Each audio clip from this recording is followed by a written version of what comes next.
Je ne crains pas le suffrage universel. Les gens voteront comme on leur dira. Hey! Bon, avant de commencer, je voudrais simplement souligner que oui, les abstentionnistes ne constituent pas un bloc homogène, ni d'un point de vue sociologique, ni d'un point de vue politique. L'abstention doit être interprétée à partir de multiples dimensions d'analyse, prenant en compte des paramètres complexes. Mais ce dont je voudrais vous parler aujourd'hui, c'est de l'abstention active. Allez, c'est parti! On peut scinder grossièrement l'abstention en deux catégories. Il y a l'abstention active et l'abstention passive. Alors l'abstention passive, elle, concerne les personnes qui se foutent de la politique. Parce qu'ils ont d'autres problèmes plus importants. Oui monsieur, oui. Ou parce que le dimanche, c'est jour de pêche.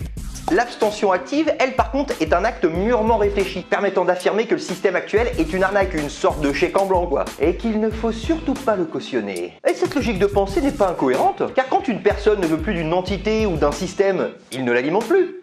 Logique. D'ailleurs, la plupart de ces abstentionnistes prônent d'autres modes de fonctionnement, tels que la démocratie directe ou semi-directe par exemple. Des gens sont morts pour que nous puissions aller voter. Les abstentionnistes ne respectent pas leurs ancêtres en refusant d'aller voter. Non, je suis désolé, non. Nos ancêtres ne se sont absolument pas battus pour mettre en place ce système électif, mais pour la liberté, la justice sociale et surtout pour une amélioration de leurs conditions de vie, ce qui est totalement différent. Le système que nous connaissons aujourd'hui, lui, a été voulu par les notables, les possédants, les ultra riches de l'époque. Par exemple, juste après la Révolution en 1791 exactement, les élections étaient de type censitaire, c'est-à-dire que seuls les riches pouvaient voter. Tu vois le délire? Alors oui, peut-être qu'à l'époque, il y a 200 ans, la mise en place de l'élection était une réelle avancée sociale, oui. Mais aujourd'hui, franchement, on voit bien que ce système ne nous donne aucun pouvoir, ça ne fonctionne pas. Et de plus en plus de personnes ne veulent plus élire leur chef, ils veulent un réel pouvoir politique et refusent de participer à cette mascarade. L'abstention, ce n'est pas un choix, l'abstention, c'est laisser les autres choisir à ta place, voyons.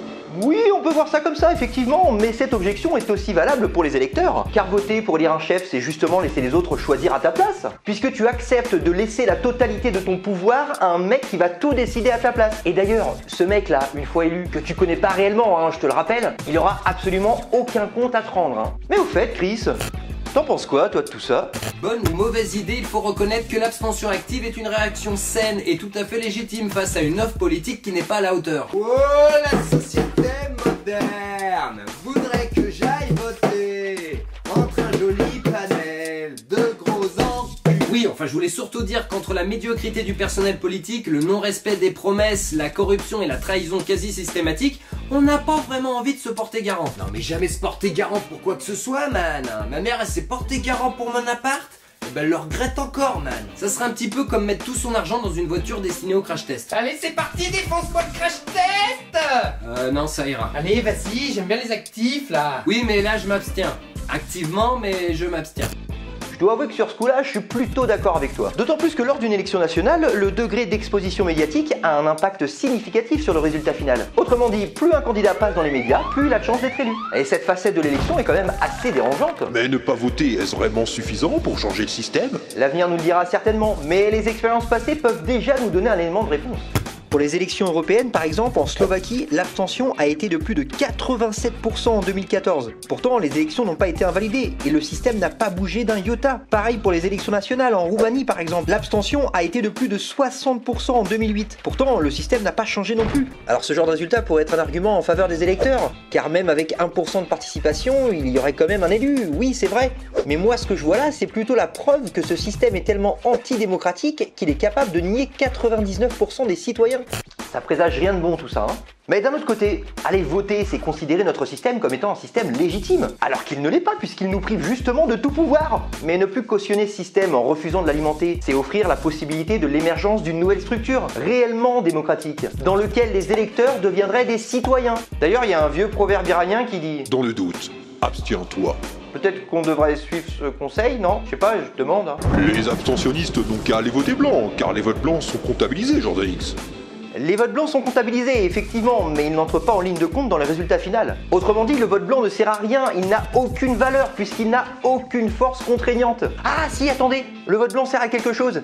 Si, il permet de faire baisser l'abstention et permet alors de légitimer un système de désignation qui ne l'est absolument pas. Chris ?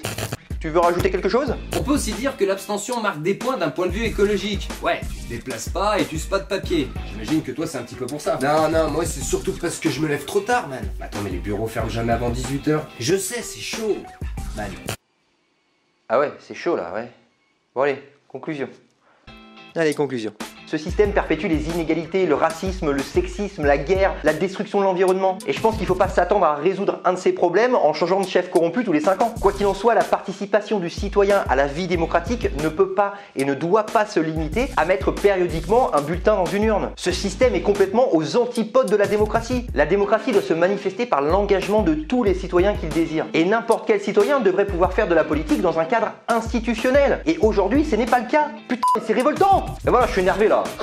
Mais abstentionnistes ou électeurs désabusés, on est tous dans la même merde. Prisonniers d'un système qui ne nous donne aucun pouvoir politique. Et pour s'échapper de cette prison politique, les abstentionnistes creusent un trou dans le mur avec une petite cuillère, en espérant fragiliser les fondations. Et les électeurs désabusés, eux, ils essayent de faire les yeux doux au gardien, en espérant que celui-ci les libère. Gardien, excusez-moi gardien, oui, les clés pour la porte. Non? Quel abruti celui-là, mais viens m'aider plutôt! Les deux sont pleins de bonne volonté, mais qui a la meilleure solution? Alors, à votre avis, comment qu'on fait pour s'en sortir? Hein?